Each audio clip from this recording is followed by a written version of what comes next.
Happy full moon in Aries. We will be having the full moon at 11:47 p.m.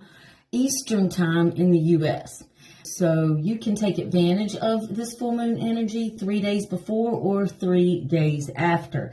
This one is going to be pretty potent because whenever we do have a full moon or a new moon, it is important for us to look at the dispositor, the planet dispositor of that particular full moon. This one is Mars, because Aries and Scorpio are ruled by Mars. So right now, Mars is in the sign of Scorpio, where he likes to be.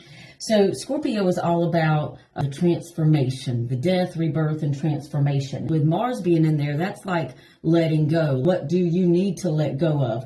If you don't let go of that thing and you try to war against yourself, and you keep holding on to that thing that you need to let go of instead of letting go, and that is people, places, or things, it could get a little challenging because even though Mars likes to be in Scorpio, the moon really doesn't like to be in Aries, because Aries is about taking action and let go, a real fiery type energy. It also controls being active and being in the body, whereas the moon is about our emotions and feeling good in our comforts. So, let's get to being active and doing the things that are uncomfortable, because that is how we grow. So this full moon is about releasing things that could be holding you back.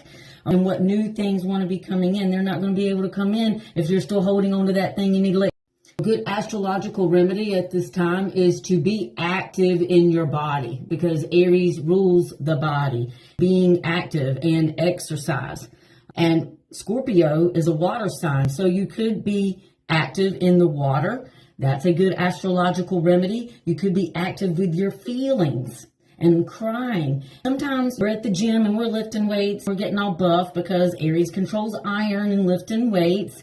A good way for us to be active maybe is to be in home and walking in the woods, or maybe doing yoga. And as we're moving, we feel ourselves cry, or we feel ourselves get emotional. I've gotten emotional from doing yoga before. I've gotten emotional crying out in the woods. I mean, could you see me crying on a treadmill? No. Everybody would be coming up to me and being like, "What's wrong?" But that's a good way for me to let go of my feelings, because I don't process feelings well. So being outside in nature.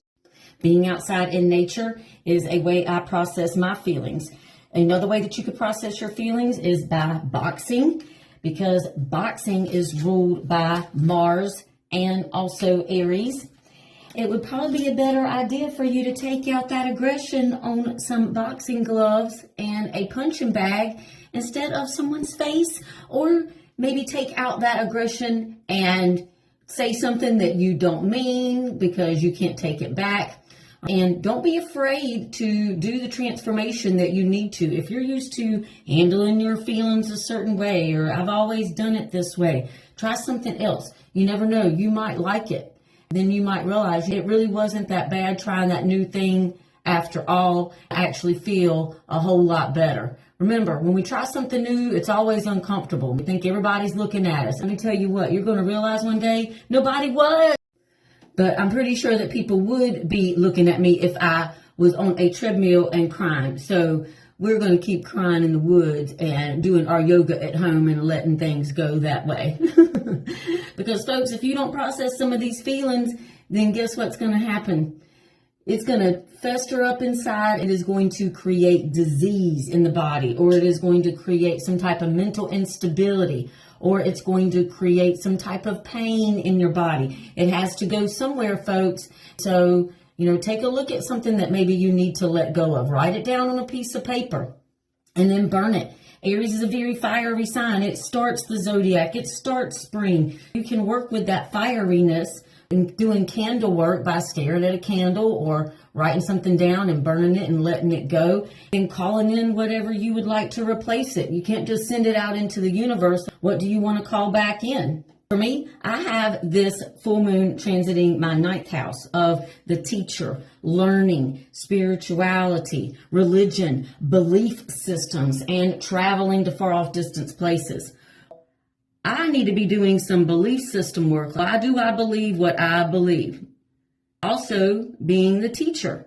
A lot of people expect me to be this Aries type leader that I have been known for in the community for a very long time as a personal trainer, as a person who gets up in the morning and leads people in exercise. Well, I can still lead people, but I want to lead people in learning astrology because it has helped me so much.